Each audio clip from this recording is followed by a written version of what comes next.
nuestra materia, ¿verdad? Aquí en este tema, en esta parte de la información, con el transformador ideal, ¿ya? ¿Ven mi pantalla, sí? Perfecto. Ok. ¿Quién me puede contar qué es un transformador ideal? A ver, cuénteme. ¿Qué característica tiene un transformador ideal? A ver. Ok. O sea, no tiene pérdida. ¿Ya? No tiene pérdida. Ok. ¿Qué pasa con los bobinados?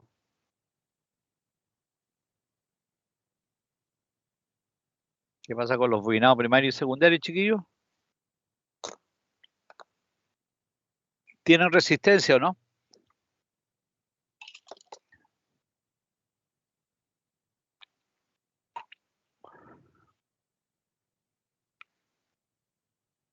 ¿Tienen o no tienen resistencia los bobinados? Aloha.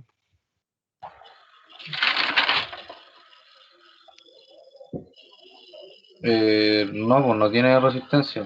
Ya. O sea, ideal no tiene nada. ¿Ah? Sí, No tiene exacto. nada, es una máquina ideal. Perfecto, ya. Ok, yendo con eso, ¿verdad? Entonces, ¿verdad? Como dice bien la transparencia, ¿verdad? La bobinada primaria y la secundaria no tienen resistencia óhmica. No hay flujo magnético, ya, ojo.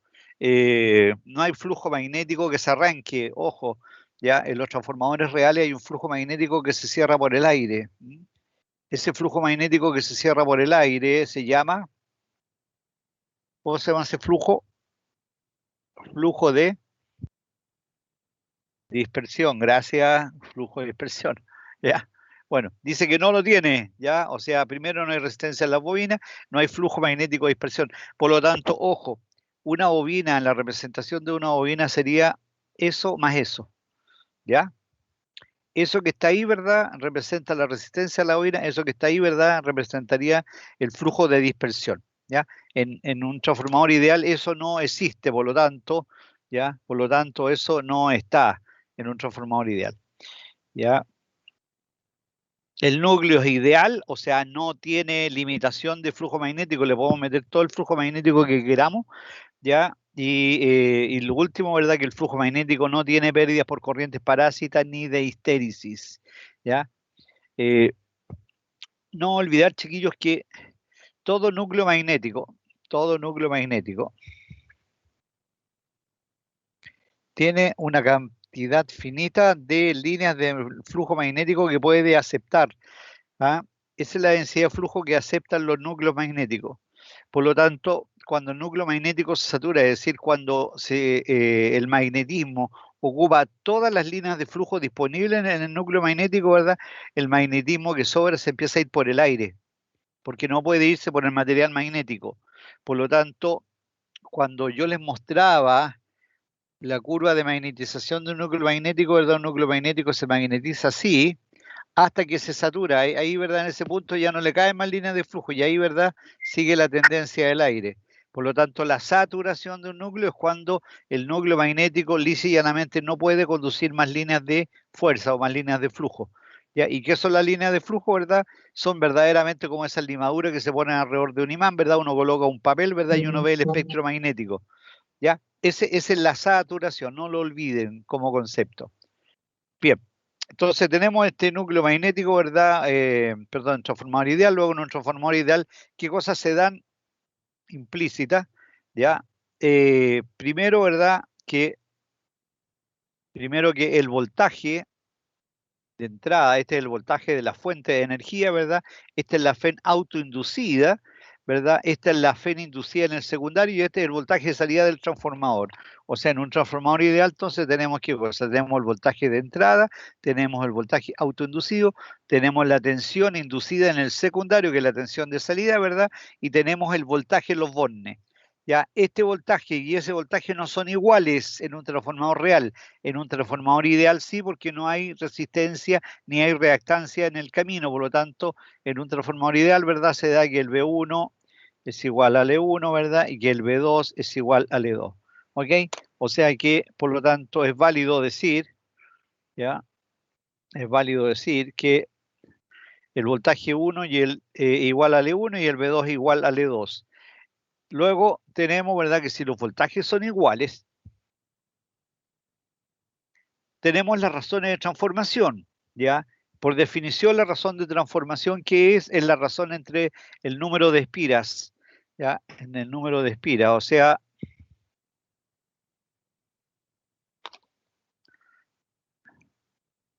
el número de espiras. Entonces, tenemos que A es la razón de transformación y por definición eso corresponde a la razón entre el bobinado 1 y el número de espiras del bobinado 2. Y es proporcional a la tensión inducida en el bobinado 1 y en el bobinado 2.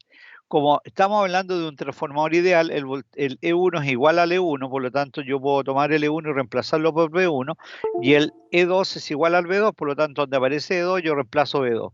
Por lo tanto tengo que el B1 es igual al AB2 o el B2 es igual al B1 partido por A. ¿Ok? De igual manera, como estamos hablando de un transformador ideal, la potencia de entrada, la S1, es igual a la potencia salida S2. La potencia de entrada S1 es el voltaje 1 por la corriente 1, porque es potencia aparente, y la salida, ¿verdad?, es B2 a I2. Ya, perdón. Papá.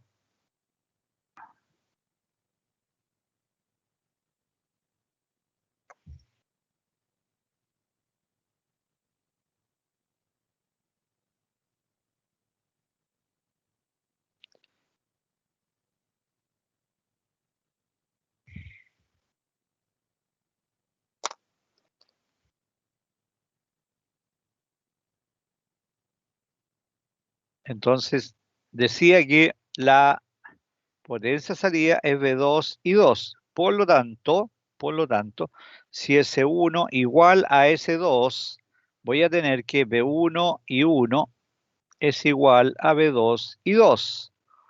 ¿Ya? Si dejo en un puro miembro los B1 y dejo en el otro miembro los I2, las corrientes, me queda que B1, el B2 pasa dividiendo, ¿ya? El I2 queda arriba y el I1 queda abajo. O sea que A, que es B1 a B2, ¿verdad?, es la relación inversa a las corrientes I2 sobre I1. ¿Ya? Se da esa situación, por lo tanto, ¿verdad? Aquí voy a copiar que A entonces va a ser B1 a B2, como I2 es a I1. ¿Ya? Esa es la razón entonces de las de transformación visto desde el punto de vista de la corriente.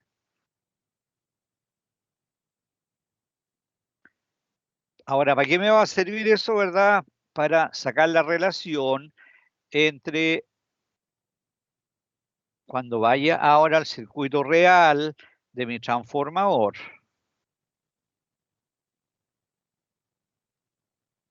Entonces, ¿ya?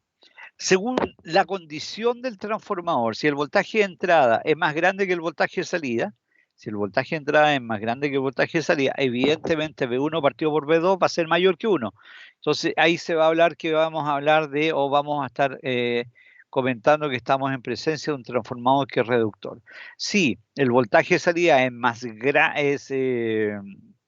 es menor que el voltaje de, perdón, el voltaje de entrada es menor que el voltaje de salida, o el voltaje de salida más grande que el voltaje de entrada, la razón, ¿verdad?, siempre es B1 partido por B2. Si es B2 más grande que B1, el A va a ser menor que 1, y ahí hablamos de un transformador elevador. Y si los voltajes se mantienen y la razón de transformación es 1, vamos a hablar de un transformador de elevación. O sea, reductor cuando el voltaje de salida sea menor que la entrada, elevador cuando el voltaje de salida sea más grande que el voltaje de entrada, y aislación cuando los voltajes, ¿verdad?, sean iguales.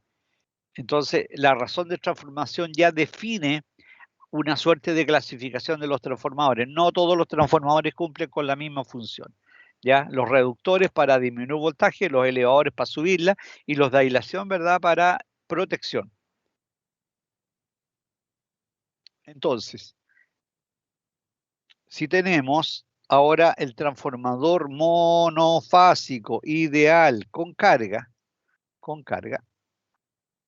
¿qué vamos a tener? Vamos a tener entonces que el Z de carga, este Z que está acá, es por ley de Ohm, el voltaje secundario partido por la corriente secundaria.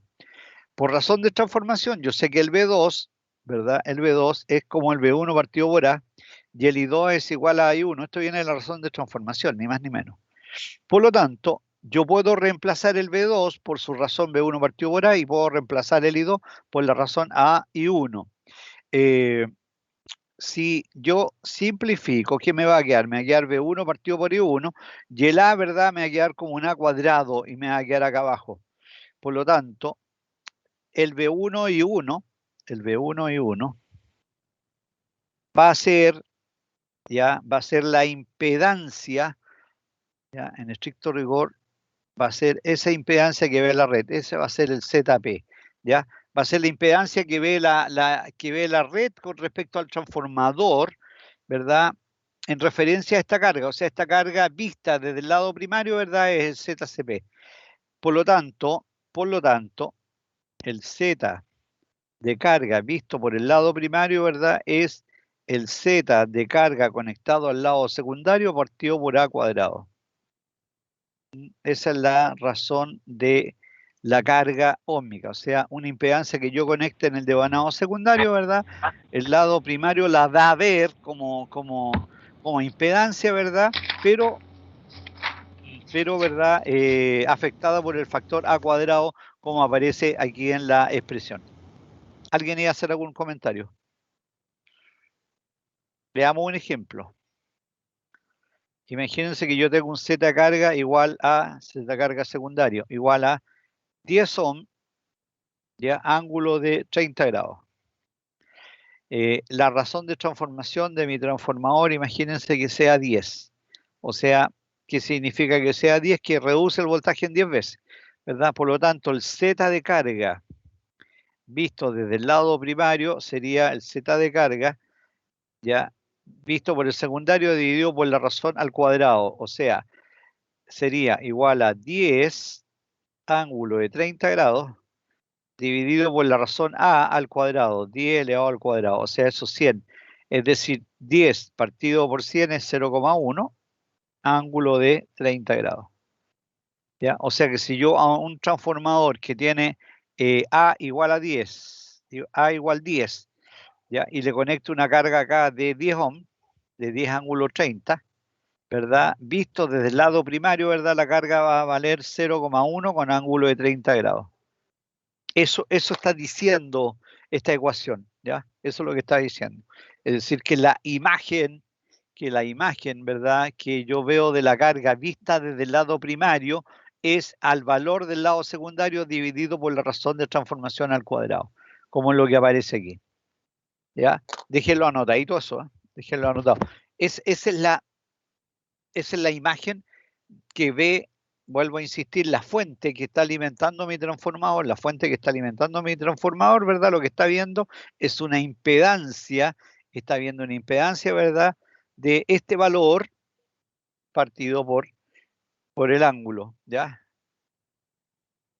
De acuerdo a la expresión que aparece ahí. Consultas, dudas.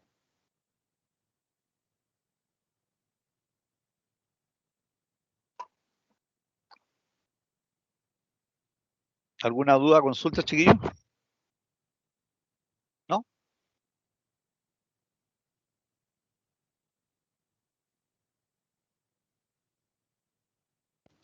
Me equivoqué. Pero hay un pequeño detalle, yo cometí un pequeño error, parece. ¿Ah? Ya, a ver, tú V1 partido por I1. Ah, ojo, el A cuadrado yo lo tengo acá abajo, ¿verdad? Este es el CP y este es el Z secundario. Este A cuadrado, ¿verdad? Pasa para el otro lado multiplicando y no dividiendo, ¿ya? Por lo tanto, ahí está la expresión, ese es error mío nomás, ¿ah? Nada más que error mío, ¿ya? O sea, la expresión, perdón, de lo que ve el primario, lo que ve la fuente, el primario, ¿verdad? El ZCP, ¿verdad? En estricto rigor va a ser la razón A cuadrado multiplicado por el valor de la Z de carga, ¿ya? Ahí yo cometí un error, hay un paso que no di. Ahí está correcto, ¿ya? Ahí está correcto, ¿ya? Ahí está correcto en el apunte.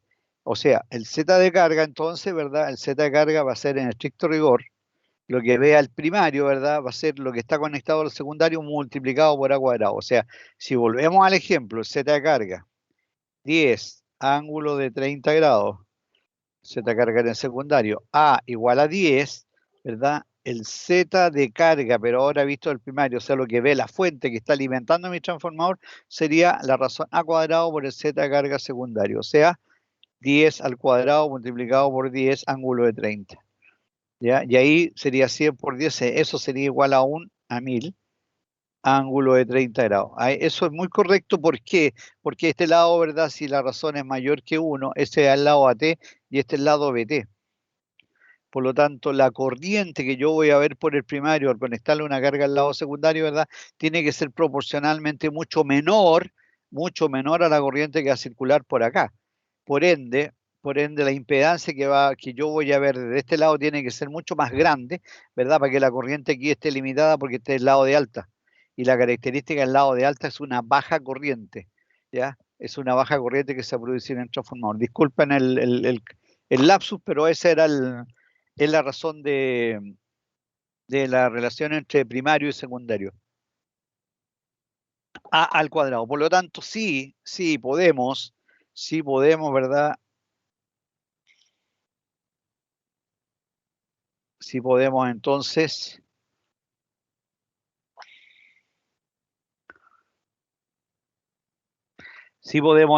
decir, entonces que el Z de carga por el lado primario es A cuadrado el Z de carga por el lado secundario, como si yo tuviera un Z de carga primario y lo quiero transferir hacia el lado secundario, ¿verdad? Ahí sí sería el Z de carga visto por el primario dividido por la razón al cuadrado. Eso está correcto, eso es así, ¿ya? Eso es así. Por lo tanto, transformador ideal, ¿verdad? Transformador ideal. Entonces, uno no tiene pérdida, no tiene pérdidas. Y aquí podemos extender y decir, ¿verdad? No tiene pérdidas de ninguna naturaleza. Ninguna naturaleza. Ya, en estricto rigor, ¿qué pérdidas tiene un transformador?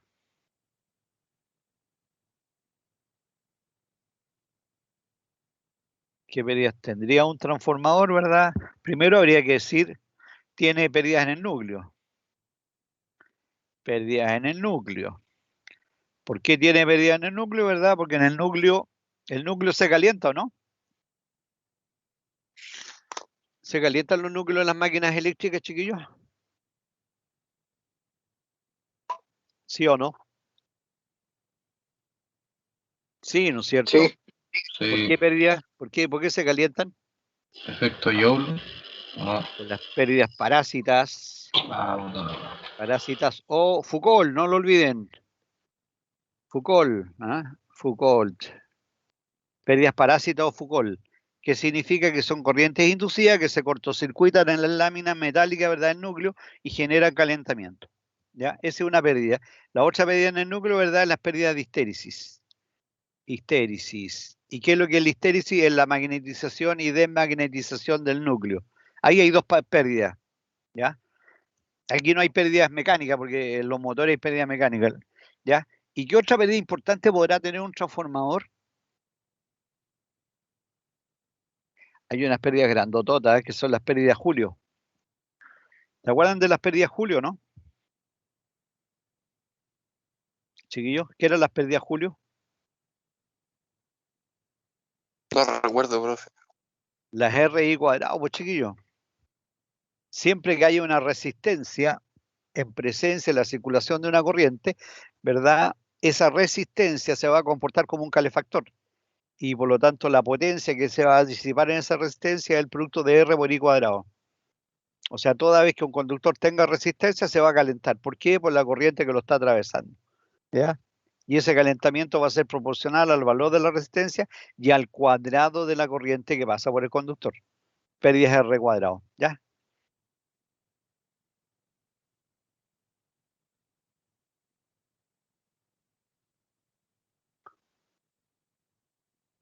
Por lo tanto, bueno, este es nuestro transformador ideal. ¿Ya? Y ahora, el transformador real. Aquí adentro quedó el transformador ideal. Aquí está el transformador ideal. Aquí está. Este es el transformador ideal. Aquí está. Pero ahora, ¿verdad? Le agregamos la realidad. Y la realidad es que el bobinado primario tiene resistencia, sí. El bobinado secundario tiene resistencia, sí. El devanado primario tiene flujo de dispersión, sí, tiene flujo de dispersión. Y el devanado secundario tiene flujo de dispersión también. También hay un flujo magnético que se está perdiendo. Por lo tanto, eso es lo que representa el JX1 y eso es lo que representa el JX2. ¿Ya?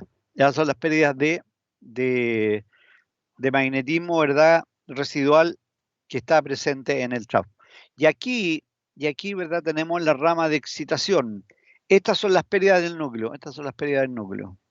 ¿Ya? Y esta es la susceptancia de magnetización, o sea, esta es la impedancia o la reactancia que representa la magnetización y desmagnetización del núcleo magnético. Esa no genera pérdida, pero sí consume corriente, ¿ya? Y consume una corriente reactiva. Y no olviden que en una bobina, chiquillos, en una bobina, la corriente reactiva, ¿verdad? ¿Qué es? Es una corriente que entra, magnetiza el núcleo magnético, ¿verdad? En el primer cuarto de ciclo, ahí lo magnetiza, ¿verdad? Y en el otro cuarto de ciclo se desmagnetiza. Y cuando se desmagnetiza el núcleo magnético se empieza a ir hacia abajo y genera una fuerza electromotriz inducida, ¿ya? Y genera una fuerza electromotriz inducida, por lo tanto esa fuerza electromotriz inducida hace que se produzca una circulación de potencia ahora negativa en sentido contrario. O sea, entra en un cuarto de ciclo una P1, ¿verdad? Y abandona la misma P1, pero prima, ahora, ¿verdad? Hacia la red. O sea, se carga, se descarga la bobina, se carga, se descarga.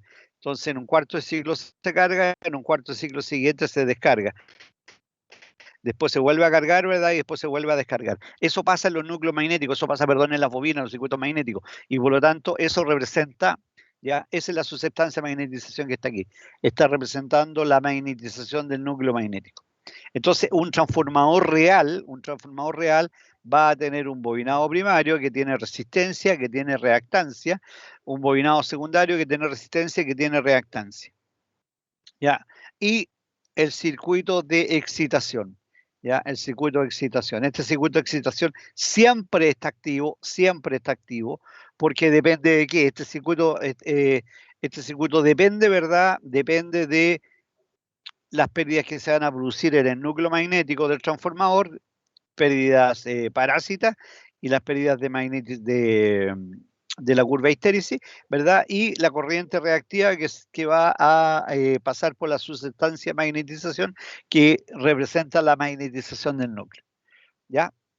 Bueno, este entonces es mi transformador real. ¿Dónde quedó mi transformador ideal? Acá al medio, ¿ah? Acá al medio quedó mi transformador ideal.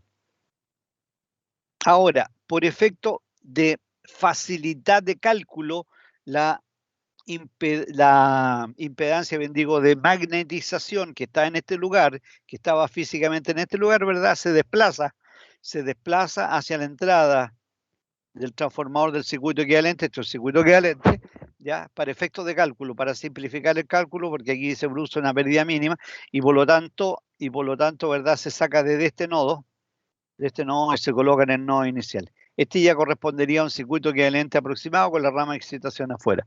Ahora, para efectos prácticos, ¿verdad? Como este circuito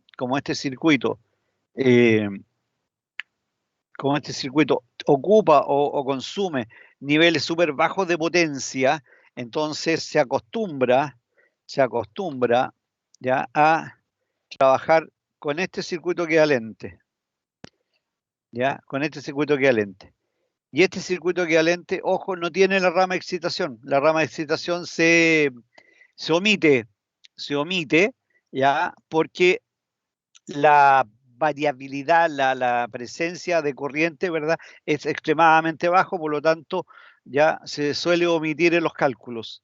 ¿Ya? Se suele omitir la rama de excitación. Como desafortunadamente tenemos apenas 20 horas para ver transformadores, no tenemos todo el tiempo del mundo para hacer muchas experiencias y mucho ejercicio, ¿verdad? Con el transformador, con el circuito equivalente real completo de un transformador, ¿verdad? Los vamos a ir simplificando. Vamos a ver lo que es más significativo para nosotros, ¿ya? Por eso vamos a dejar algunas cosas, ¿verdad? Fuera, que no van a inducir grandes errores, ¿ya? Por lo tanto, con este circuito equivalente nos vamos a guiar. ¿Ya? Aquí va a ver la resistencia del bobinado primario, aquí va a estar la reactancia del bobinado primario, aquí está la resistencia del bobinado secundario, y acá va a estar la reactancia del bobinado secundario. ¿Ya? Esa va a ser la corriente primaria, ¿verdad? Esta va a ser la corriente secundaria, este es el voltaje de salida del transformador, este es el voltaje de entrada. Como yo les decía, yo en un transformador solo veo desde afuera, ¿verdad? Solo veo eso, yo eso no lo veo. ¿Ya? Eso yo no lo veo. Yo veo el voltaje de entrada, eso lo puedo medir, ¿verdad? Puedo medir el voltaje de entrada y puedo medir el voltaje de salida. Puedo medir la corriente I2 y puedo medir la corriente I1, ¿ya? Pero no puedo medir el voltaje E1 y el voltaje E2. Eso no los puedo medir, ¿ya? Porque están acá adentro, son internos al transformador, ¿ya? Para que lo tengan presente. Por lo tanto, este circuito, ¿ya? ¿Cuál va a ser cuál va a ser la ecuación del bobinado primario? La ecuación del bobinado primario va a ser el voltaje de entrada B1, ya el R1 más el JX1, que es la impedancia del bobinado primario multiplicado por la corriente 1, más esta tensión que hay aquí, ¿ya? Más el E1, más el E1. Y por otro lado, en el bobinado secundario voy a tener que B2 es, ojo que el voltaje de salida del bobinado secundario no es B2, ya no es B2, el voltaje de salida es E2, aquí parte el circuito, aquí parte el circuito. Ahí está la fuente, o sea, es E2 igual a R2 más JX2 más B2. ¿Ya? Esa es la ecuación del bobinado secundario. ¿Ya? Ahí está, ¿ven? R2 más GT2 por I2, ¿ya? Oh, me estoy comiendo las ecuaciones. Me faltó la 11 por ese día.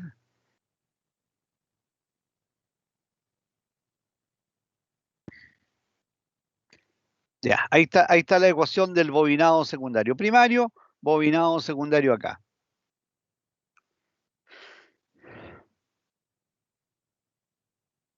Si despejo, ¿verdad? El B2, ¿ya? El B2 es, por ley de Ohm, ¿verdad?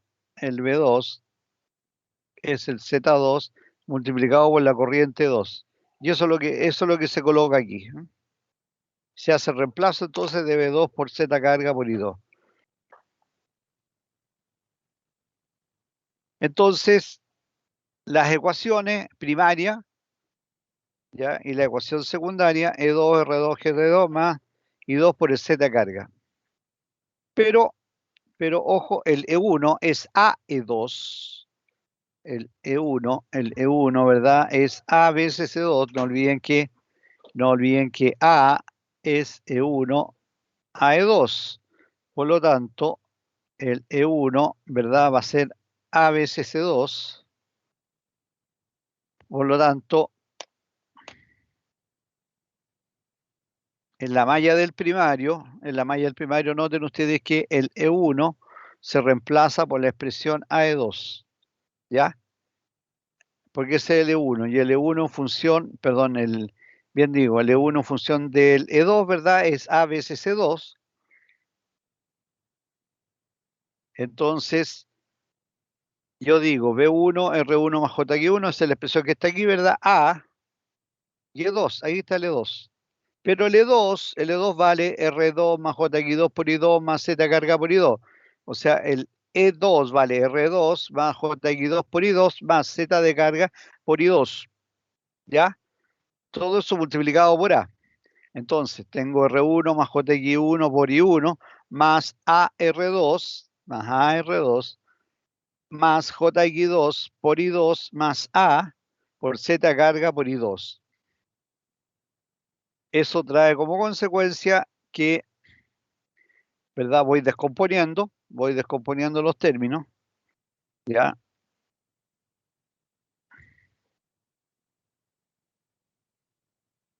Entonces, aquí, ¿verdad? Aquí donde tengo el V2, ¿verdad? Yo tenía el Z de carga por I2, ¿ya? Lo reemplacé nuevamente por V2, nomás simplemente me devolvía a la V2, ¿ya? Entonces, reemplazamos, ¿ya? El I2 como A veces I1, o sea, donde me aparezca I2 voy a colocar A I1 y me va a quedar V1, ¿verdad? AR2, aquí está el I2, este es el I2, más AB2.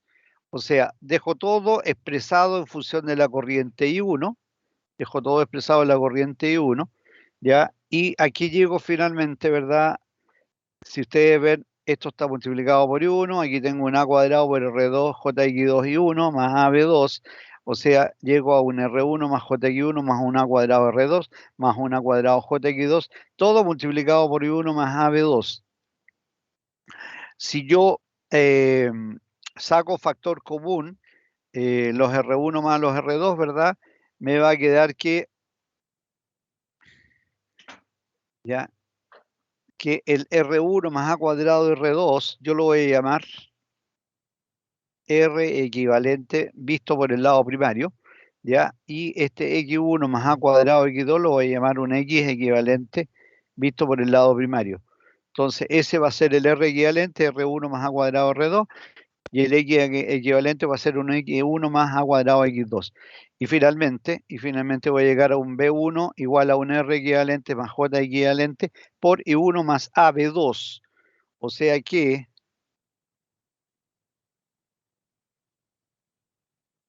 yo puedo finalmente llegar, ¿verdad?, a este equivalente que se muestra aquí en figura, ¿ya? Si este yo lo extendiera, chiquillos, si yo extendiera ese equivalente,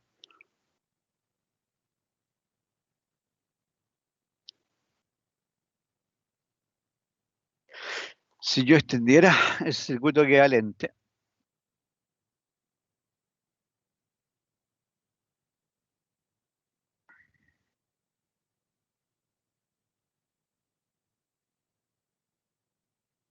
ese es el B2, y este fue el B1. Este es el R1, este es el A cuadrado R2, este es el X1 y este es el A cuadrado X1. Obviamente que este es J y este también es J. ¿Ya? Y este es el voltaje B1. Y esto que está entrando acá desde la corriente I1. Entonces eso, ¿verdad? Yo lo simplifico colocando un R equivalente y un X equivalente, donde este es el B1 y este es el B2. Este es el R equivalente visto por el lado primario, ¿verdad? Y este es el J equivalente visto por el lado primario. Ese es B1 y esa es la corriente I1. Y este es el circuito equivalente aproximado de un transformador monofásico. ¿Ya? Ese es el circuito equivalente aproximado a un transformador monofásico. Ahora bien, estos valores R1, el R2, el JX1 y el JX2, ¿verdad? Yo los puedo obtener, o sea, hay unos ensayos que se realizan físicos con voltmetro, con amperímetro y con wattmetro, de donde yo puedo obtener estos parámetros, de tal manera de que yo, ¿verdad? Con pruebas eléctricas en un transformador puedo llegar a obtener este circuito equivalente y puedo conocer los parámetros del transformador a través del circuito equivalente. ¿Ya? Perdón, a través de esas pruebas eléctricas puedo conocer los parámetros del circuito equivalente. Por lo tanto, nosotros vamos a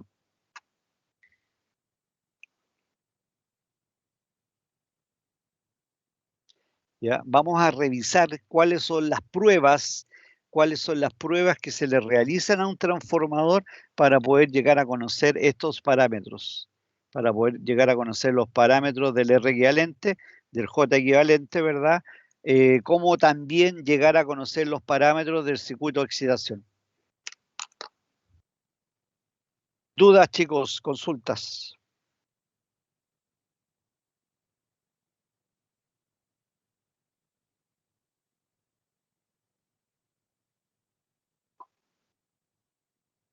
¿Dudas? Bueno, ¿Están por mi parte, escuchando? no. Les queda medianamente claro, porque a mí, ¿verdad? Me interesa. Vamos a trabajar, ojo, vamos a trabajar con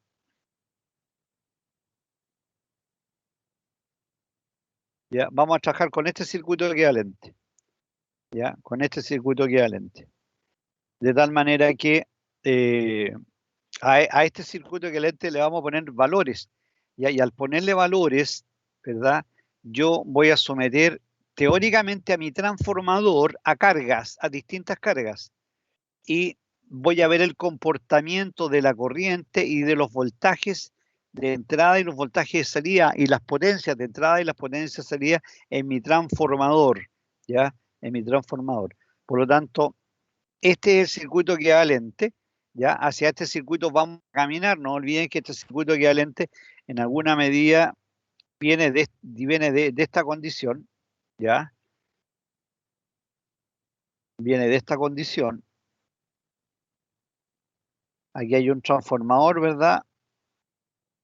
Este transformador de relación, a ver, si este es R1 y este es JX1, este es A cuadrado R2, ¿ya? Este es A cuadrado JX2, ¿verdad? Y aquí yo tengo el AB2 y aquí tengo el B1. Este circuito equivalente va a ser con el cual voy a trabajar, con estos parámetros, que se representan de esa manera, ¿ya? Y por lo tanto, eso es lo que vamos a usar para hacer ejercicio. Estos parámetros, nosotros debiéramos ir al laboratorio a obtenerlos, ¿ah? A conocer los parámetros del transformador y a someterlos a determinadas condiciones de carga. Ese va a ser nuestro modelo de análisis. También es cierto que si yo, ¿verdad?, quisiera ver ahora mi transformador visto ahora desde el lado secundario, o sea, todos los parámetros del circuito equivalente, ¿verdad?, pero ahora visto desde el lado secundario. Entonces, ¿qué es lo que tendría que hacer yo, verdad? Decir simplemente que el R equivalente y el J equivalente estarían referidos al secundario, ¿verdad? Aquí yo tendría el voltaje secundario y por lo tanto la corriente que estaría circulando por este circuito sería el I2, ¿ya? Este es el voltaje primario visto desde el lado secundario, por eso es un V1 partido por A, ¿ya? Y aquí, ¿verdad? Y este es un I1 por A, un I1 multiplicado por A. Ese es un I1 multiplicado por A igual a I2 y un B1 partido por A. Entonces, y eso, ¿verdad? Sería el circuito equivalente transformador monofásico referido al lado secundario, o sea, visto como parámetros del lado secundario. Vamos a revisar las pruebas o los ensayos para obtener el circuito equivalente de un transformador, ¿ya?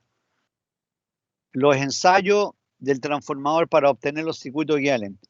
Hay dos ensayos que se le hacen a un transformador. A todos los transformadores se le hacen dos ensayos.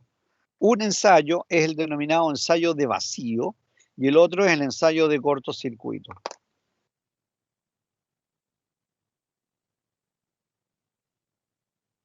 Acá está el ensayo de vacío del transformador. Ensayo de vacío. ¿Ya? ¿Cuáles son las condiciones del ensayo vacío? Condiciones. Primera condición, se hace a tensión nominal. Primera cosa, se hace a tensión nominal. Dos, ya, se realiza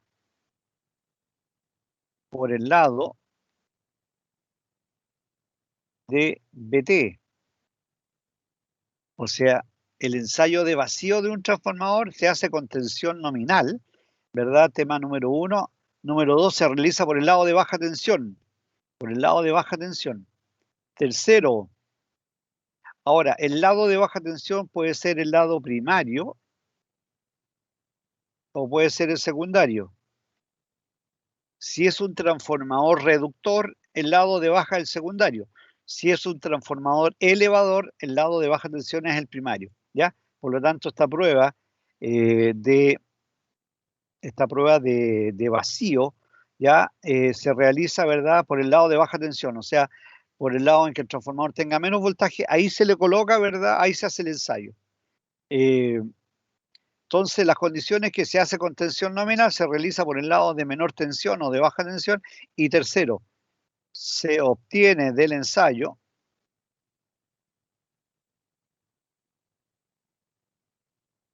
los parámetros del circuito de excitación. O sea, ¿cuál era el circuito de excitación? El circuito de excitación, ¿verdad?, es la rama que está en paralelo, la rama que tiene una resistencia, ¿verdad?, y el que tiene una bobina. Bueno, en el ensayo de vacío lo que se obtiene son los parámetros del circuito de excitación. Para efectos nuestros, ¿verdad?, vamos a hacer el ensayo vacío, y en el ensayo vacío para nosotros, ¿verdad?, vamos a obtener los parámetros de la impedancia y los parámetros de la susceptancia a partir de los ensayos de vacío. Entonces, dice, ¿verdad?, resultado del ensayo, las pérdidas del hierro, la corriente vacía y los parámetros del circuito. ¿Cuáles son los parámetros del circuito, verdad? Son la resistencia, que representan las pérdidas del núcleo, ¿verdad?, y la reactancia, que representan la susceptancia o la impedancia o la reactancia de magnetización.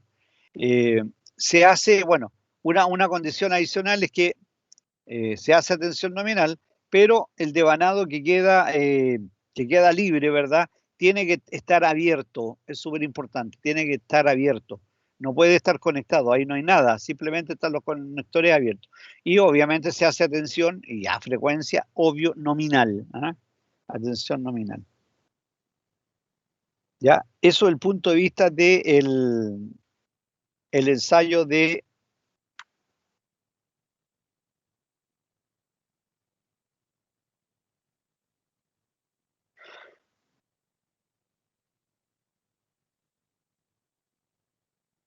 ensayo de vacío.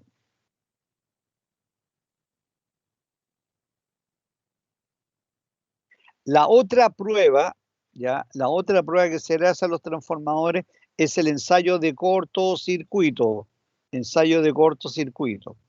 ¿Ya? Y en el ensayo de cortocircuito, ¿qué vamos a tener? Vamos a tener como condiciones, ¿ya?, como condiciones del ensayo, ¿ya?, es que primero se realiza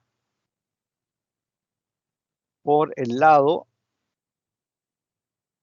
de AT, se hace por el lado de alta tensión, ¿ya?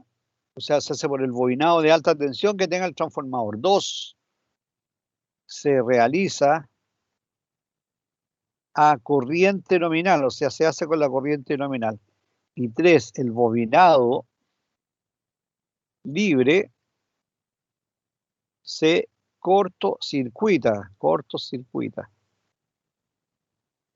Y 4, se aplica una baja tensión regulable hasta que la corriente sea la corriente nominal. ¿Ya? Entonces, normalmente el ensayo de cortocircuito, ¿ya?, se hace por el lado de alta. Si este es el lado de alta, aquí. ¿Ya? El otro lado se deja cortocircuitado, se le hace un cortocircuito acá. Y la fuente de energía, ¿verdad?, tiene que ser regulable, por eso que tiene ahí una flechita. O sea, uno trabaja con un variac y va aplicando voltaje desde cero, ¿verdad?, para arriba, va subiendo el voltaje. ¿Ya? ¿Hasta cuándo? Hasta cuando la corriente que está pasando para acá, ¿verdad?, la corriente, en este caso pongamos la corriente 1, sea la corriente nominal del transformador. Si el transformador en el bobinado primario tiene 10 amperes, por aquí tienen que pasar 10 amperes. Y uno lo que hace con este ensayo, ¿verdad?, uno regula voltaje, aplica voltaje, ¿verdad?, reducido, hasta que la corriente es la corriente nominal, ¿ya? y enseguida uno anota los resultados de la prueba. ¿Qué resultados uno anota? La potencia, la corriente y el voltaje. ¿Ya? Uno anota todos estos resultados: potencia, corriente y voltaje. Ensayo de cortocircuito. ¿Qué es lo que uno determina con los ensayos de cortocircuito, verdad? Determina los parámetros del circuito equivalente. O sea, de aquí, ¿verdad? Vamos a obtener, ¿qué cosa? Vamos a obtener el R equivalente, ¿verdad? Y vamos a obtener el J equivalente. Esos parámetros vamos a obtener con este ensayo, ¿ya? Vamos a obtener las medidas en el cobre, que representa la resistencia de los bobinados primarios y secundarios, y los parámetros del circuito, que correspondería a la reactancia equivalente del transformador. Eso es lo que se obtiene a partir de este ensayo. Consultas, chiquillos. ¿Ya? A esto tenemos que meterle ejercicio, ¿eh? Tenemos que volver a insistir sobre los ensayos, ¿verdad? Y meterle ejercicio, porque este ensayo físicamente hay que hacerlo en el laboratorio, ¿ah? Para obtener los parámetros del transformador que vayamos a ensayar. Oye, vamos a hacer un break de unos 10 minutos, ¿ya? Y seguimos con la segunda parte de la clase de hoy día. Que la materia haya sido desarrollada adecuadamente, ustedes hayan tenido el tiempo para poderla comprender, para poderla asumir. Desafortunadamente, como he dicho varias veces, la asignatura está súper comprimida la materia, súper comprimida, por lo tanto vamos a tener que sacarle el máximo de provecho, ¿verdad?, en el corto tiempo que tenemos para ver el capítulo completo de las máquinas eléctricas, que es un capítulo que es una unidad de trabajo extremadamente importante, y la que cada día va a ir cobrando más importancia. O sea, si uno comienza a proyectar lo que viene para adelante, ¿verdad? Desde el punto de vista laboral, ya desde el punto de vista profesional, esta es una carrera de la historia, porque la electricidad ya tiene más de 200 años prácticamente, ya, y definitivamente, visto desde el punto de vista de lo que viene para adelante, ¿verdad? Todo nos indica que nos vamos a ir acercando cada día más al tema eléctrico. Por lo tanto, la generación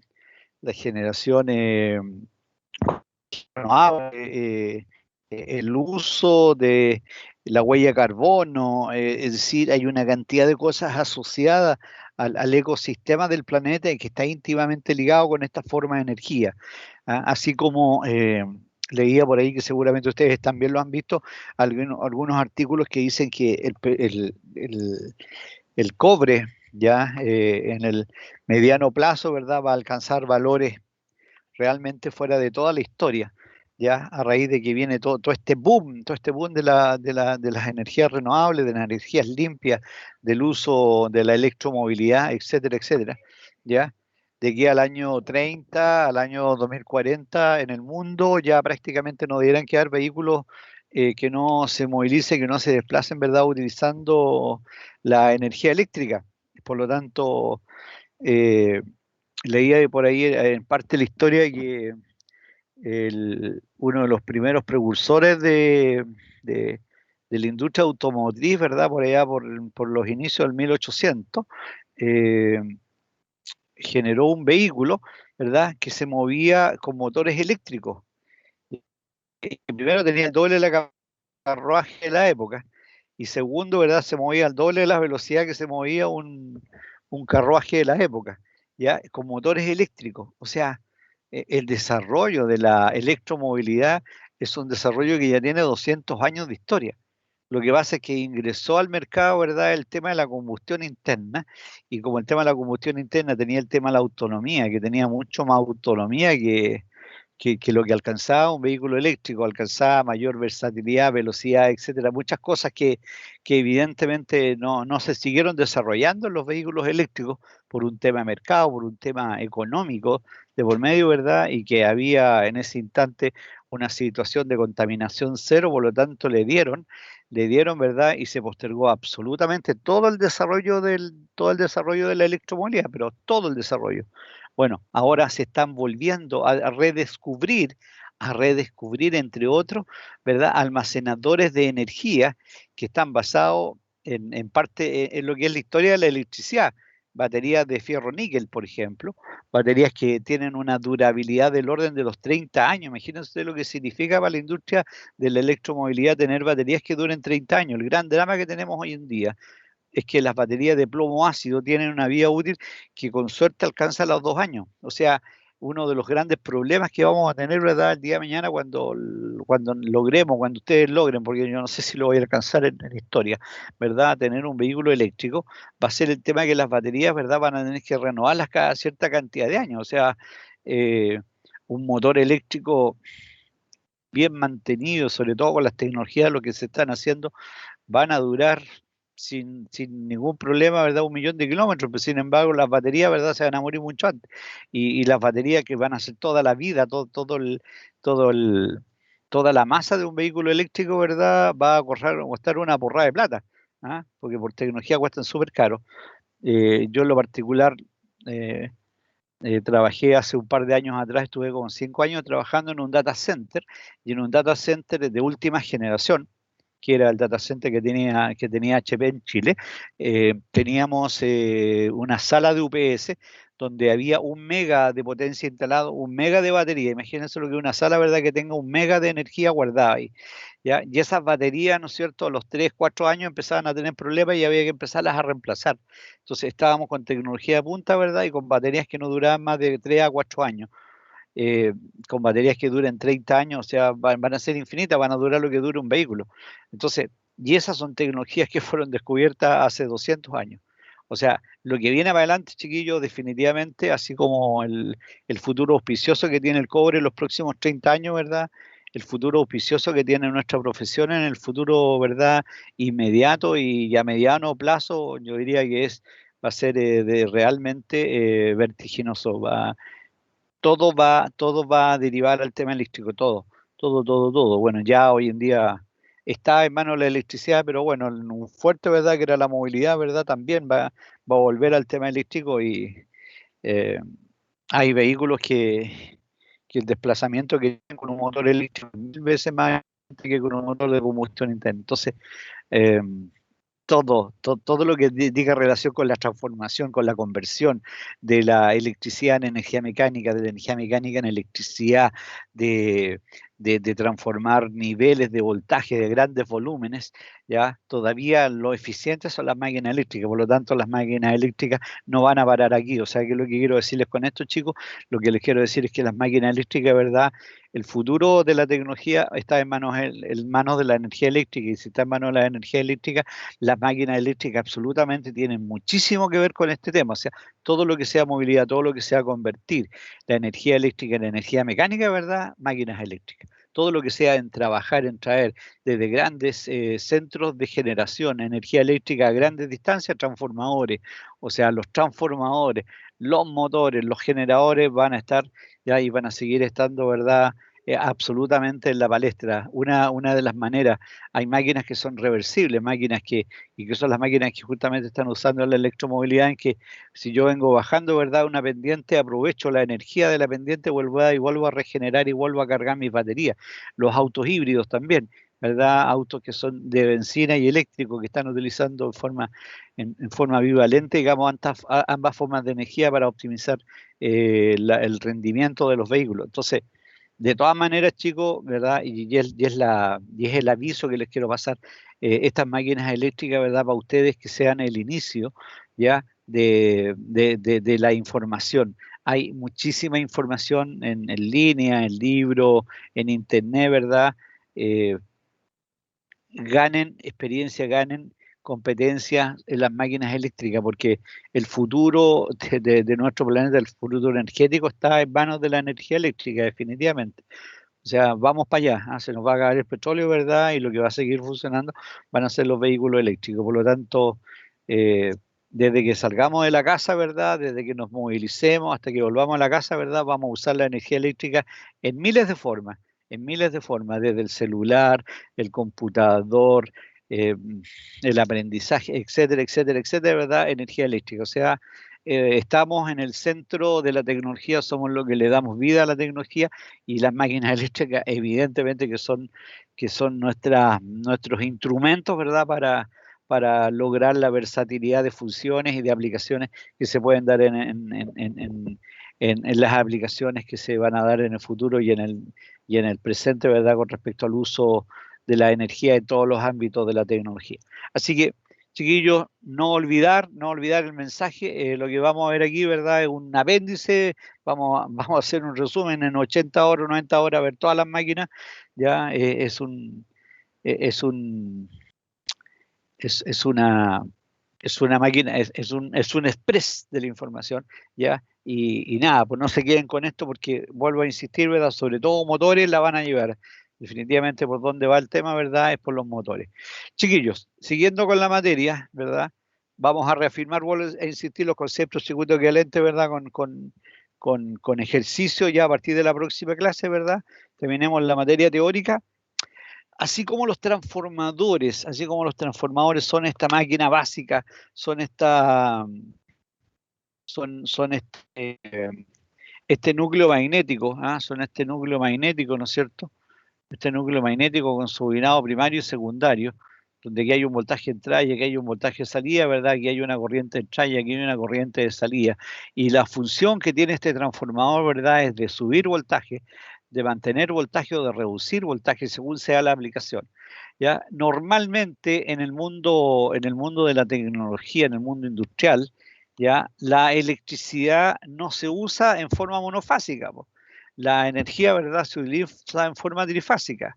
O sea, la generación es trifásica, ¿ya? La transmisión es trifásica, la distribución es trifásica y el consumo, ¿verdad?, es trifásico y es monofásico en nuestros consumos de 220 volts. Pero todo es trifásico y por lo tanto, obviamente que quienes son los generadores de la transmisión de la energía, que son los transformadores, que funcionan como elevadores, después, ¿verdad?, siguen siendo elevadores a altas tensiones y después van como reductores hasta llegar a la VT que tenemos nosotros, ¿verdad? Bueno, obviamente que los transformadores van a ser de naturaleza trifásica y no de naturaleza monofásica, ¿ya? Por lo tanto, los transformadores trifásicos en estricto rigor no son otra cosa más que transformadores monofásicos, son transformadores monofásicos, ya ordenados de una cierta manera, para lograr el objetivo de aumentar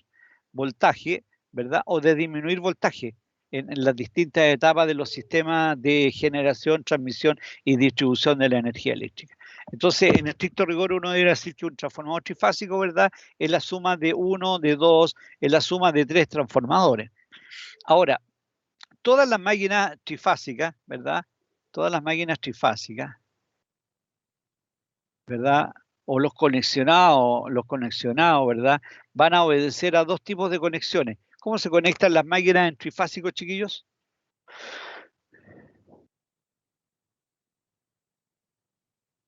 ¿Cómo se conectan las máquinas en trifásico? ¿Qué tipo de conexiones hay en circuitos trifásicos? Estrella y triángulo. Perfecto, ¿verdad? O sea que en trifásico, ¿verdad?, nosotros tenemos dos esquemas de conexionado, básicamente dos. Uno es la conexión estrella, ¿verdad?, y la otra conexión triángulo. Por lo tanto, si yo tengo un transformador, tengo dos transformadores y tengo tres transformadores monofásicos, entonces transformadores monofásicos, ¿verdad?, que van a trabajar en una red trifásica, ¿verdad? Este banco de transformadores monofásicos, ¿verdad?, en términos prácticos como un todo, se va a constituir, ¿verdad?, en un banco trifásico. Pero son tres unidades monofásicas. Uno puede decir, pero por eso, si todos los transformadores son trifásicos, o sea, ¿verdad?, lo que uno ve normalmente, ¿verdad?, ve una cosa como esa, ¿verdad? Y ve los bushings, ve 3 bushings de entrada y ve 3 bushings de salida, más un cuarto bushing que es el neutro cuando estamos en baja tensión. Entonces tengo la entrada 1, 2, 3, ¿verdad? Y tengo salida 1, 2, 3. Trifásico entrada, trifásico salida. Eso es cierto que hay un puro módulo, pero hay lugares como las centrales eléctricas, particularmente, por ejemplo, en Rapel, donde los transformadores, ¿verdad?, son así. Hay una unidad, hay dos unidades, hay tres unidades, y cada uno tiene un buche de entrada y uno de salida, un buche de entrada, uno de salida, un buche de entrada, ¿verdad?, y un buche de salida. Y están separados. Estos son unidades monofásicas. O sea, igual que aquí. ¿ya? Unidades monofásicas, ¿verdad? Que se conectan, el primario, ¿verdad? Secundario, secundario y secundario, que se conectan, ¿verdad? Según sea la condición, en estrella o en triángulo. Y son unidades monofásicas. Ahora son unidades inmensas, son unidades de 20 megas, 30 megas, estoy lucubrando porque no tengo el valor exacto de la potencia que tiene cada una de estas unidades, pero son inmensas. Entonces, uno dice, bueno, ¿y por qué tienen unidades monofásicas, verdad? Si todo es trifásico. Por una razón súper simple, ¿ya? Por eso. Porque imagínense ustedes que yo tengo una central eléctrica, una central, ¿verdad? Y la central para sacar su energía hacia la red, ¿verdad? Utiliza una unidad trifásica. Estos transformadores, chiquillos, ¿ya? Supongamos que las centrales de, qué sé yo, 100 megas, ¿ya? 100 megas, 100 megawatts. 100 megawatts. El transformador que toma el voltaje de generación de media tensión, supongamos 15 kV, y lo eleva a 110 kV, ¿verdad? Tiene que ser de la potencia de las generaciones. Puede haber más de un generador produciendo la energía, pero todos ellos llegan a una barra, ¿verdad? Y de la barra van a un transformador. Bueno, si salen por un transformador, toda la central depende de este transformador completo.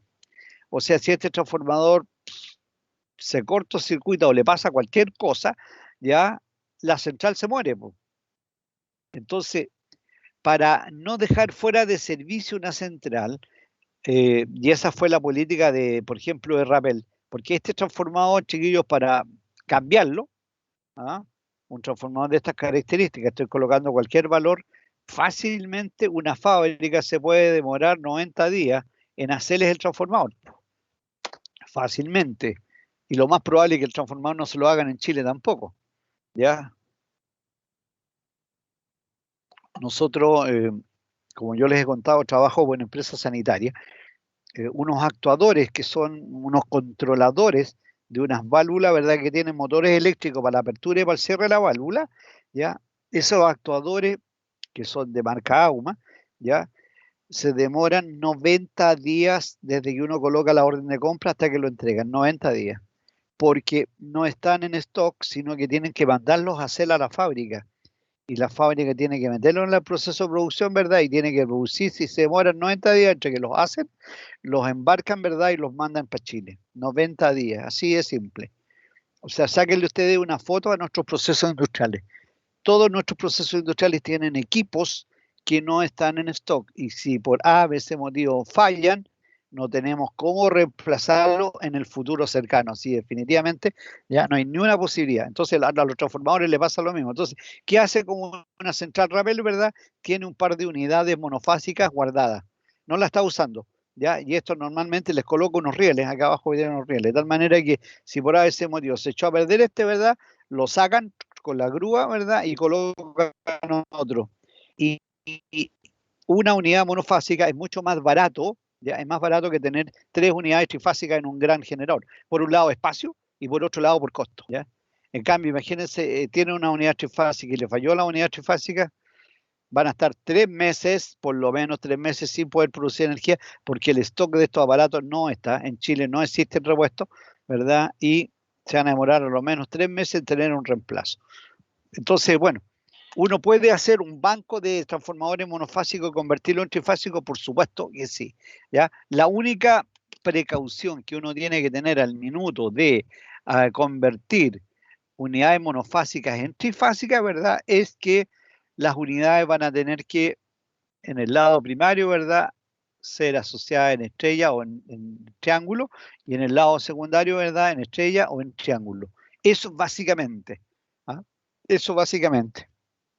Entonces, la forma elemental, ¿ya?, de transformar un sistema trifásico consiste en transformar cada una de las tensiones, ¿verdad? Aquí tengo la tensión de la fase 1, la tensión de la fase 2, la fase 3, o sea que tengo 3 unidades, ahí tengo 3 unidades monofásicas que están conectadas en estrella o triángulo.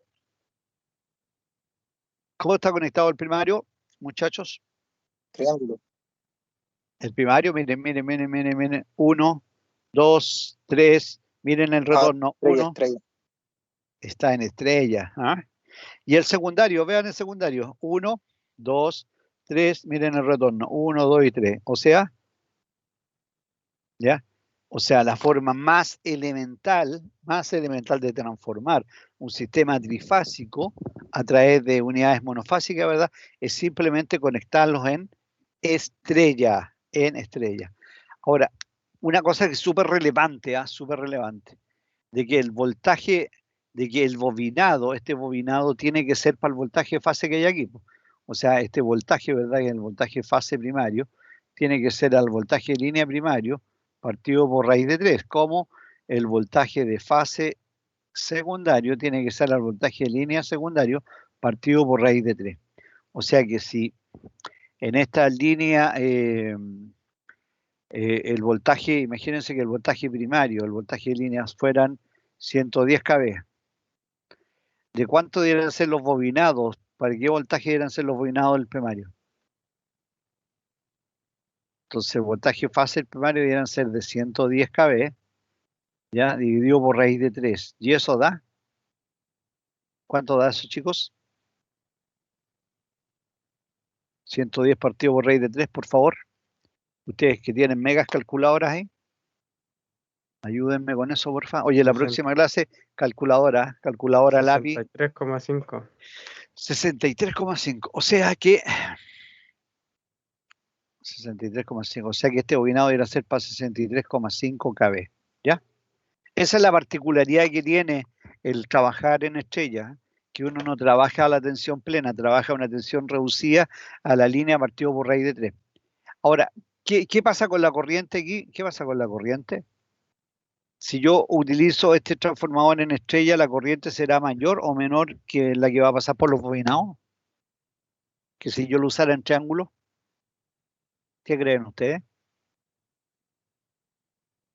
¿Será la corriente más grande en estrella o en triángulo será más grande la corriente? Estoy pensando en la misma potencia de transferencia. Yo creo que es la misma.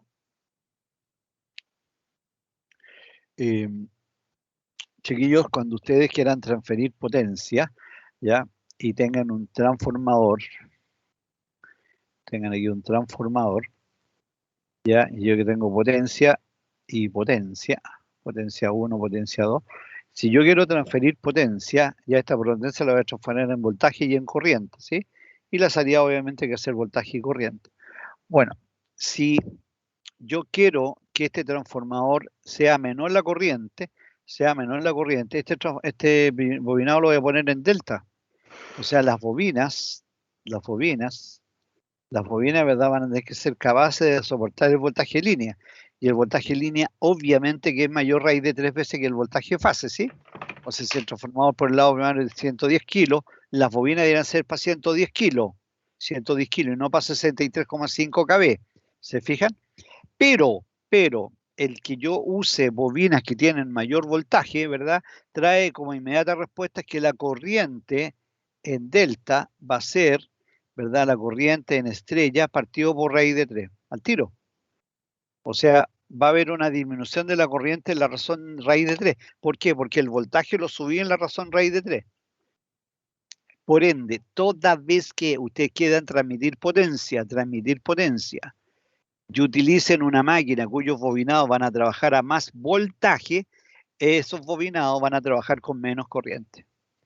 O sea, la desventaja que tiene la estrella es que sus bobinados, que van a tener menos número de espiras, porque también hay una razón con el número de espiras, la sección de esos bobinados van a ser más gruesos porque van a tener que soportar más corriente. En cambio, si trabajamos en delta, ya la razón de voltaje sube en raíz de 3, pero la corriente baja en la razón raíz de 3 también. Entonces, me tengo que preocupar más de las aislaciones, porque estoy trabajando a mayor voltaje, pero me tengo que preocupar menos por la corriente, porque estoy utilizando, ¿verdad?, la razón raíz de 3 inferior de corriente. Entonces, voy a usar de conductores más delgados.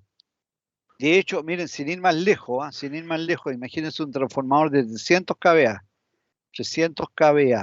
trifásico. Ya, voltaje de línea, pongamos 23 kV. Entrada, ¿verdad? Y salida 0.38 kV. ¿Cuál será la corriente por el lado primario y cuál será la corriente por el lado secundario? ¿Pueden calcularlo, chiquillos? ¿Cuál es la corriente primaria y cuál será la corriente secundaria? Este es el voltaje en línea, 23 kV y 0.38 a la salida. ¿Qué voltaje de entrada tendré en el transformador ahí?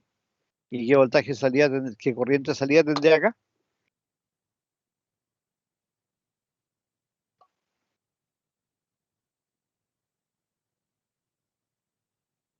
¿Cuánto les da eso, muchachos? No olvidar que la potencia trifásica es raíz de 3, el voltaje en línea por la corriente en línea. Y que la corriente, ¿verdad?, será la potencia trifásica partido por raíz de 3 por el voltaje de línea. ¿Ya? Esa es la ecuación.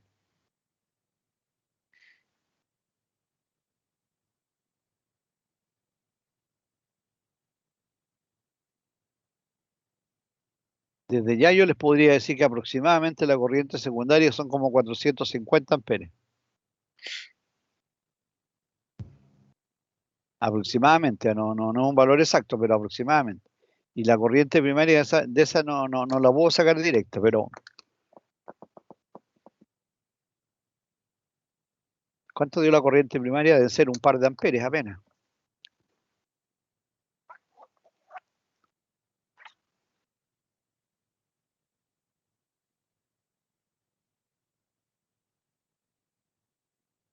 Lo están calculando, ¿no?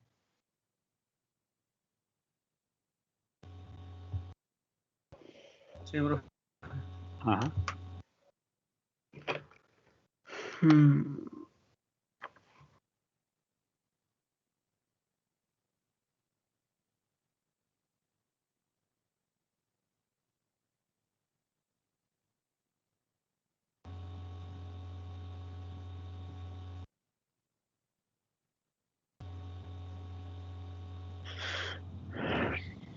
Me dio 7,5 amperes.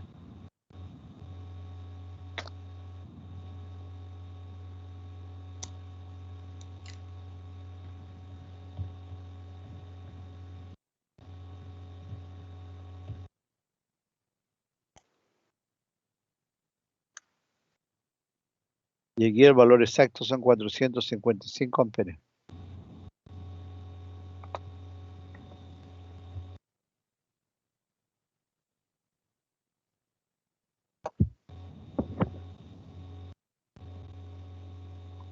Profe, ¿cuánta es la potencia del...? 300 kVA.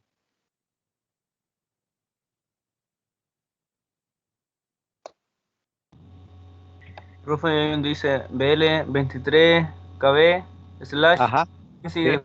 después? 0.38. Que es el voltaje secundario.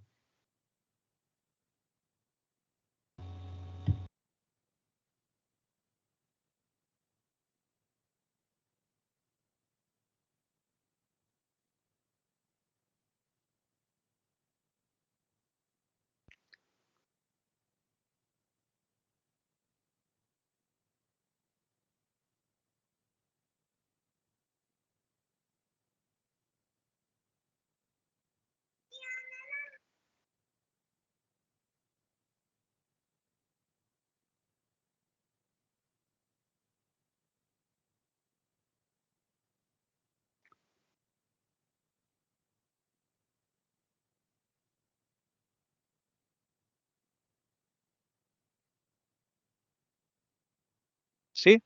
¿Concordamos, chiquillos? Profe, ¿y el coseno? ¿Cuánto es? El coseno no lo sé. Pero ojo, mira. Los transformadores, estimados, los transformadores, las placas, ¿verdad?, se dimensionan en kVA. Y el kVA, ¿verdad?, es potencia aparente.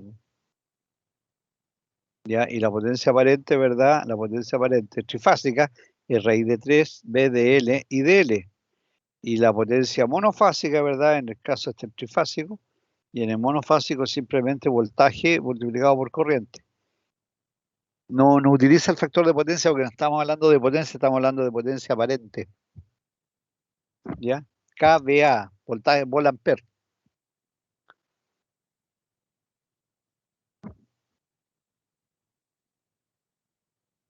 ¿Se fijan? Entonces, vean la corriente, o sea, yo tengo un transformador, ¿verdad?, que reduce 23.000 volt a 380 volt por el lado secundario, ¿verdad?, con una potencia de 300 kVA, entra con 7,5 amperes y sale con 455 amperes. Para tener una aproximación, este es un recordatorio. Mire, si yo quiero saber, ¿verdad?, aproximadamente cuál es la salida de un transformador, ustedes toman la potencia del trafo, ya, en kVA, y la multiplican por 1.5, y eso les da aproximadamente la corriente secundaria. Ya, por eso que yo dije que 300 por 1.5 me da 450. En realidad el valor exacto era 455, pero es una súper buena aproximación. ¿Ya? No se olviden nunca de ese 1,5. Por lo tanto, cualquier transformador que ustedes quieran así tener una idea de cuál es la corriente que da el transformador, ¿verdad? Tomen los kVA y lo multiplican por 1.5. O sea, imagínense que tienen un transformador de 1000 kVA, 1000 kVA. Ese transformador de 1000 kVA les da una corriente secundaria del orden de los 1500 amperes, sí. ¿Ya? Porque hay que multiplicarlo por 1.5. Ahora, si es de 500 kVA, lo multiplica por 1.5, le da 750. Si es de 100 kVA, da 150 amperes. ¿Ya? Esa es la corriente que uno le puede sacar a un transformador por el lado secundario.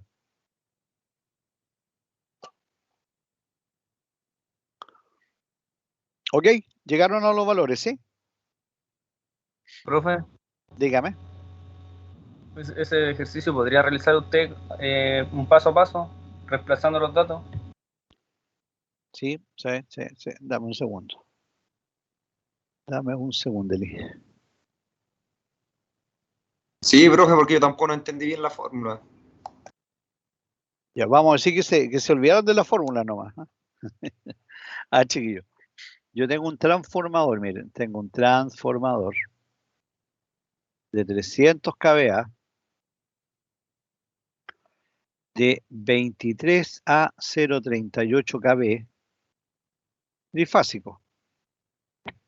Entonces yo quiero conocer, ya, este es mi trafo. Yo quiero saber cuánto es la corriente que tengo de entrada como la corriente que tengo de salida. Entonces, yo digo que la corriente de entrada, la corriente 1, ya es la potencia del transformador en kVA partido por raíz de 3 por el voltaje de línea del primario o el voltaje de línea 1. Entonces yo tengo 300 kVA partido por la raíz de 3 y por 23. Y eso me da el 7 punto y algo, 7.5 creo, no me acuerdo. ¿Ya? Y la corriente secundaria, ¿verdad? Es la misma potencia kVA partido por raíz de 3 por el voltaje de línea secundario. O sea, 300 kVA partido por raíz de 3 por 0.38 para que todo me quede, ¿verdad?, en kilos. Y eso me da 455 amperes. Ya, eso, ¿verdad? Eso querían. Profe, el 0.35 es el que puso ahí, ¿verdad? 0.38, disculpa. O sea, 0.38. 38. Es el que puso arriba, ¿verdad? Al lado de 23. Sí. Debe ser la hora y la falta de 11 que se me están quedando los números. Sí, es el voltaje secundario. Sí, correcto. Sí.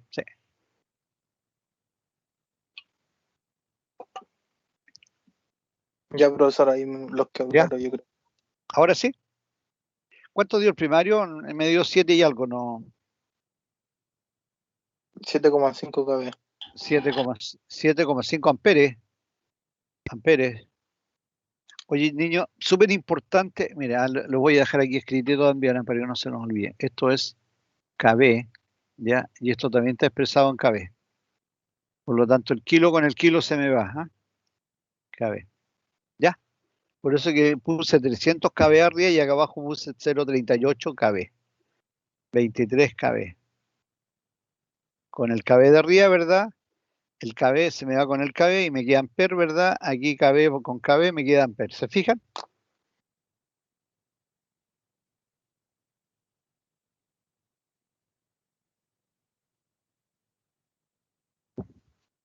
¿De acuerdo? ¿Lo registraron?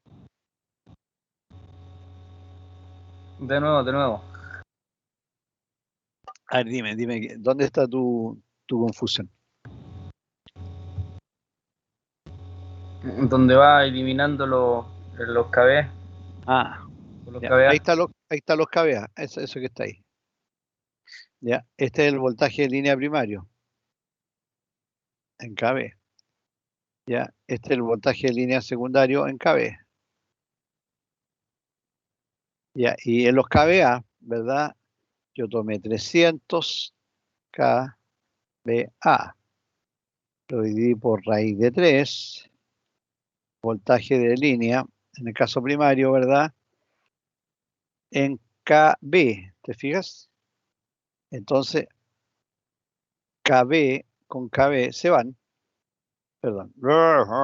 Espérate. Estoy.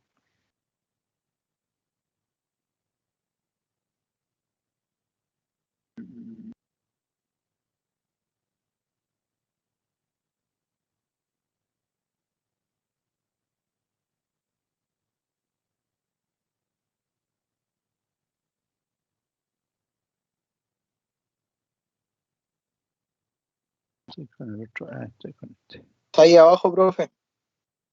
La flechita que sale para atrás. Sí, espera un poco. Voy a hacer lo que quiere esta cuestión. Ya.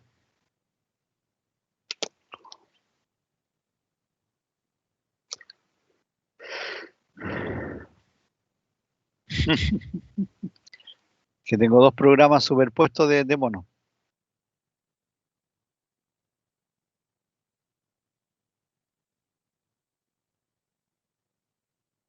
Bueno, el KB, ¿verdad? Lo elimino con este KB que tengo acá.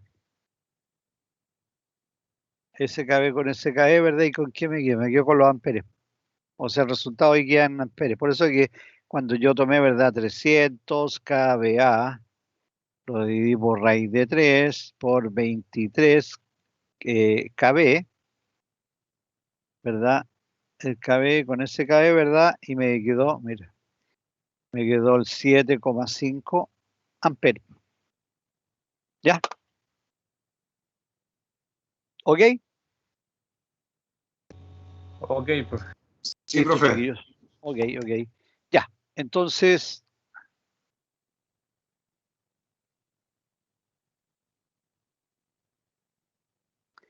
bueno, entonces nuestro transformador, ¿verdad? Está inicialmente en una conexión, la más básica, conexión estrella-estrella. O sea, el bobinado primario quedó conectado en estrella y el bobinado secundario también quedó conectado en estrella. Ahora, ocurre lo siguiente, que entre el bobinado primario y el bobinado secundario, ¿ya? Se puede producir, dependiendo de la naturaleza de las cargas, ¿verdad? Un desfase voltaje primario-secundario. Se puede producir un desfase angular, o sea que el voltaje primario, ¿verdad? En la fase 1 esté en un ángulo así, ¿verdad? Y que qué sé yo, voltaje 1, ¿verdad? Y el voltaje 1 o el voltaje de salida, ya voltaje 1 primario, voltaje 1 secundario, ¿verdad? Hay un ángulo de desfasaje, se produce un ángulo de desfasaje. ¿Por qué razón? Por la forma en que se están conectando los bobinados. Simplemente decirles, chiquillos, que en las conexiones pares, como son los estrella o los delta, ya el voltaje de entrada versus voltaje de salida siempre es un múltiplo par de 30 grados, comenzando en 0. O sea, tengo 0, 60, 3 por 3, 90, ¿ya? O sea, siempre es un múltiplo par ¿ya?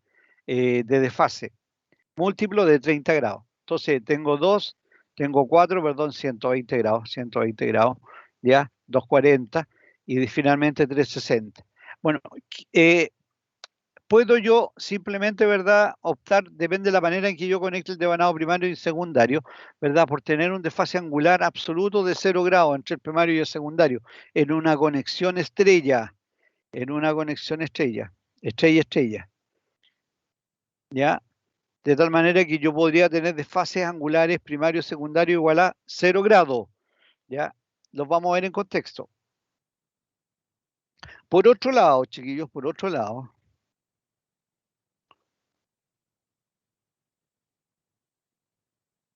cuando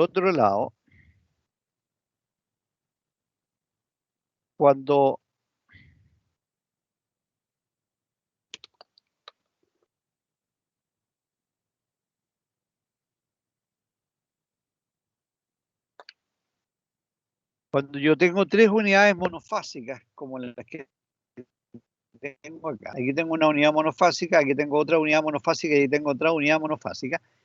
Se da la situación que si uno tiene 3 unidades monofásicas, ¿ya? Se da la situación que los flujos magnéticos que llegan al punto medio de esto, de este conjunto de unidades monofásicas, los flujos vienen desfasados en 120 grados. Uno viene así, el otro viene así y el otro viene así. Entonces, tengo 3 flujos, un flujo 1, un flujo 2 y un flujo 3, desfasados en 120 grados. Si yo hago la sumatoria de flujos, ¿verdad? Esa sumatoria de flujos es igual a 0. O sea, si es igual a 0, la sumatoria de flujo, ya yo podría lisa y llanamente en mi transformador eliminar esta pierna que está aquí, pues dejar la pierna 1, dejar la pierna número 2 y dejar la pierna número 3 del transformador y ahorrarme una tercera pierna del módulo 1, del módulo 2 y del módulo 3 y dejar las piernas magnéticas como aparecen acá, ¿ya? Vea que aquí tengo 3 unidades monofásicas, pero a cada unidad monofásica le falta una pata, ¿ven? Le falta una patita. Bueno, eso se logra cuando uno hace un banco trifásico. Cuando uno hace un banco trifásico, ya uno se ahorra una cuarta parte de las unidades monofásicas. Se ahorra esta pierna, ¿verdad? Se ahorra la pierna de acá y se ahorra la pierna de allá, de las unidades monofásicas. Porque al llegar a un punto común magnético, los 3 bobinados, como los flujos van desfasados en 120 grados, el flujo resultante acá se va a 0. Y por lo tanto, si no hay flujo magnético, no es necesario que exista la pierna magnética. Y por lo tanto, ¿verdad? Yo puedo reacomodar este núcleo magnético, ¿verdad? Y colocar las bobinas solamente en los núcleos que están activos, este, ese y ese. Porque si ustedes se fijan, el flujo que va para acá, el que va acá y el que se junta ahí, ¿verdad? Llevan a que el flujo total resultante aquí en esta pierna sea 0. ¿Ya? Porque llegan a un punto común y como llegan desfasados en 120 grados, ¿verdad? Se anulan. Y por lo tanto, ahí genera la estructura básica de un transformador monofásico.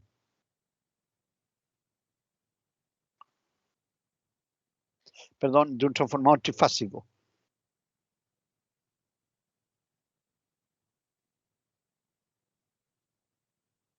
Entonces, cuando el esquema es como el que aparece ahí, ¿verdad? Se habla de transformador trifásico de 3 columnas.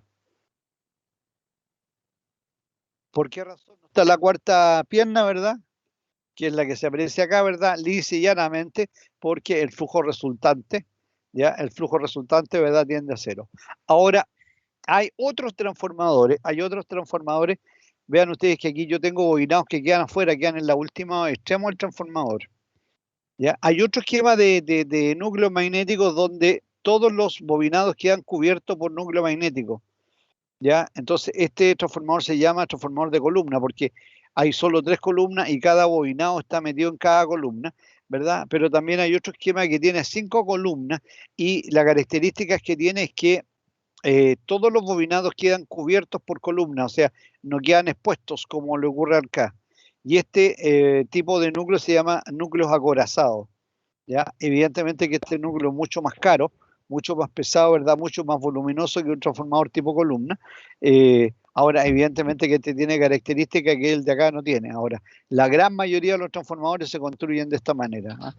Tipo columna. O sea, si el trifásico tiene solo 3 piernas, si tuviera 5 piernas, ¿verdad? Es un modelo acorazado.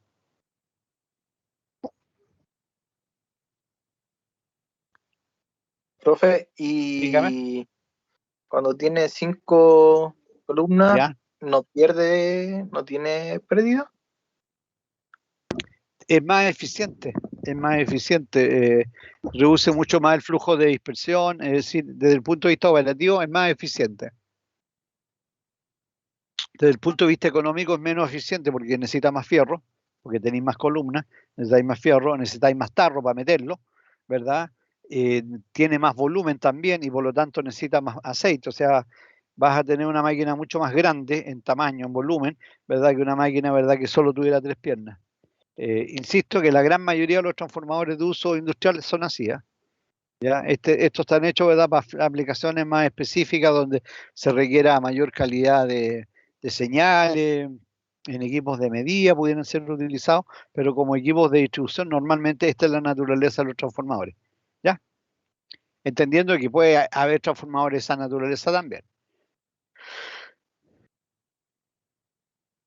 Ahora, ¿cómo se conectan, verdad? Lo conversábamos de que podían ser conectados, ¿verdad? En estrella o estrella, o sea, en triángulo, triángulo, o como una combinación de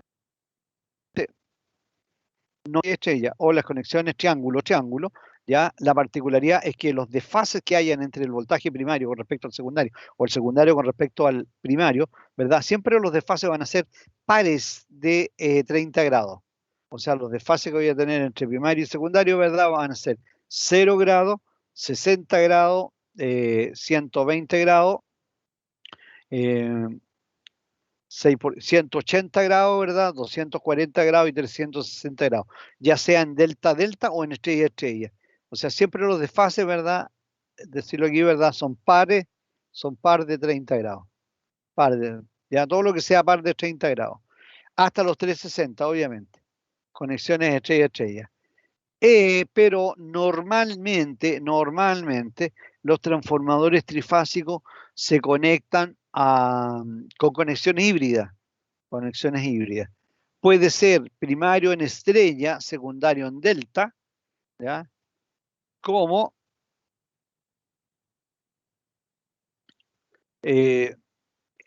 conexiones especiales. Aquí hay una conexión especial donde hay una estrella zigzag.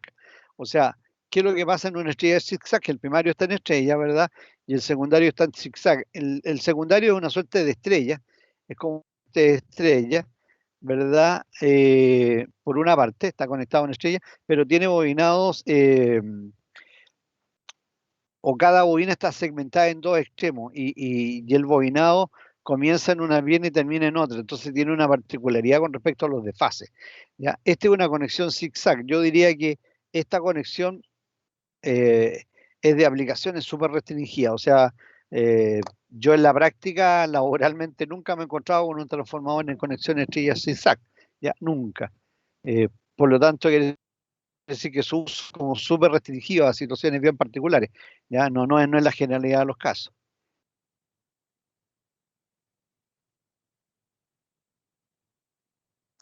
¿Qué es lo que se usa en Chile? ¿Qué es lo que se usa en Chile mayoritariamente, chiquillos?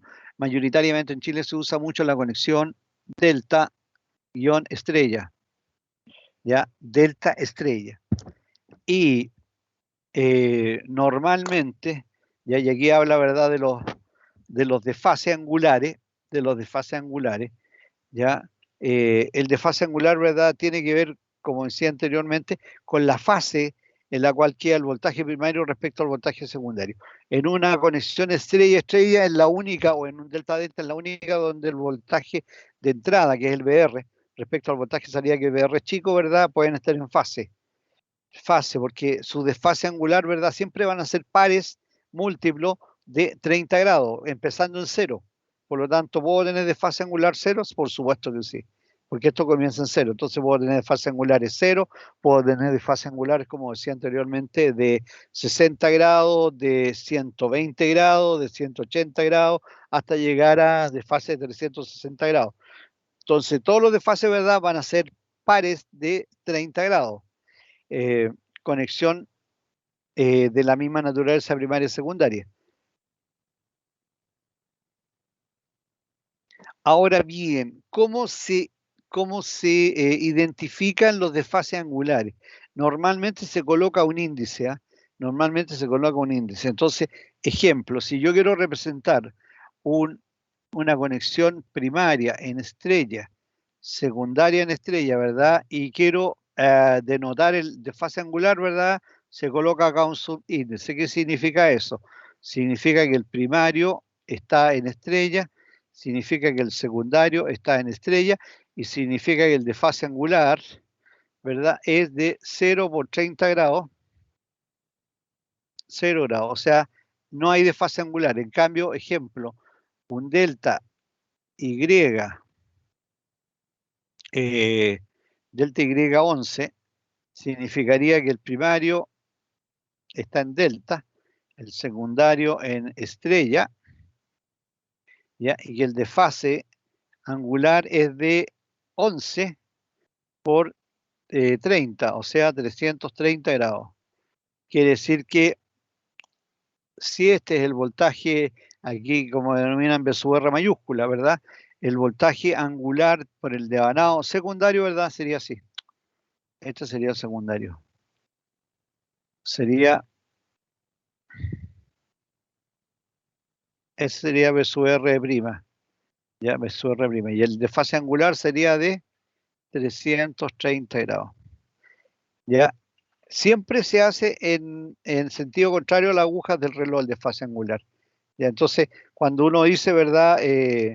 Cuando uno está hablando de los desfases angulares, el numerito normalmente identifica el desfase primario y secundario. Lo que más se usa en Chile es un delta Y1, ¿ya?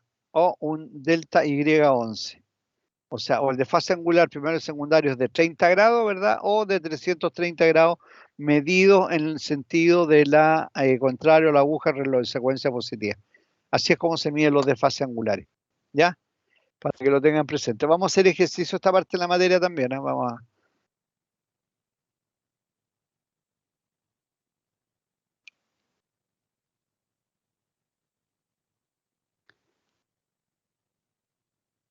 Bueno, ahí hay un DY11, ya la manera como se conecta un DY11.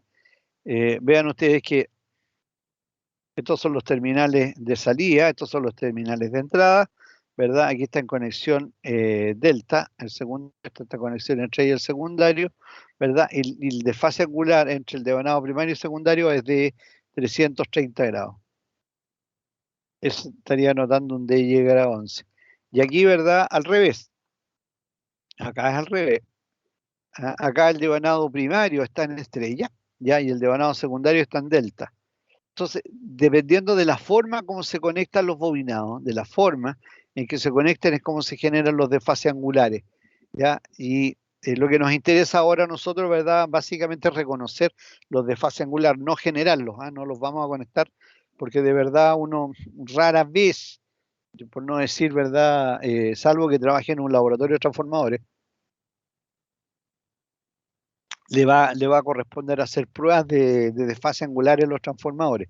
Lo que sí uno tiene que tener, ¿verdad?, clarito, es que qué desfase angular hay entre los devanado primario y secundario. Esto se los entrega normalmente el fabricante, porque el fabricante, ¿verdad?, hace esta prueba. Ellos hacen este conexión, los desfases. Entonces, clarito que siempre los desfases en conexiones híbridas, o sea, todo lo que sea un delta estrella, o una estrella delta, ¿verdad? Siempre van a ser múltiplos impares de 30 grados, como cuando yo tengo transformadores en conexiones pares, o sea, delta-delta o estrella-estrella, los desfases angulares siempre van a ser múltiplos pares de 30 grados.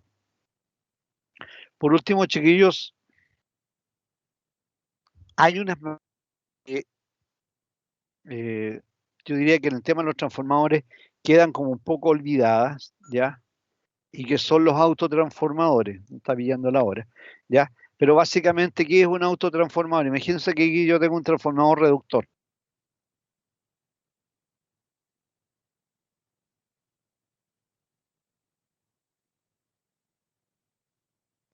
Bobinado secundario, ¿verdad?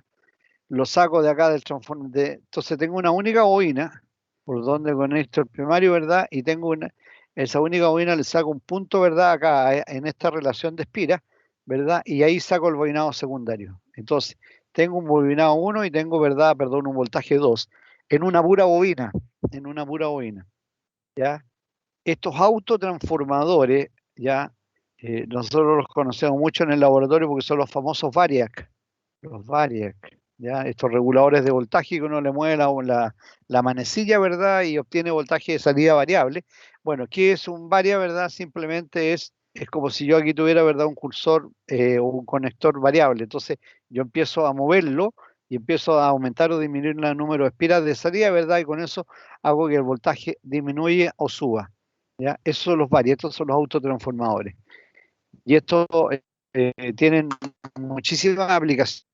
Hay subestaciones que trabajan en transmisión que utilizan autotransformadores cuando la razón de transformación, imagínense que yo de 220, ¿verdad? Necesito bajar a 110 kV.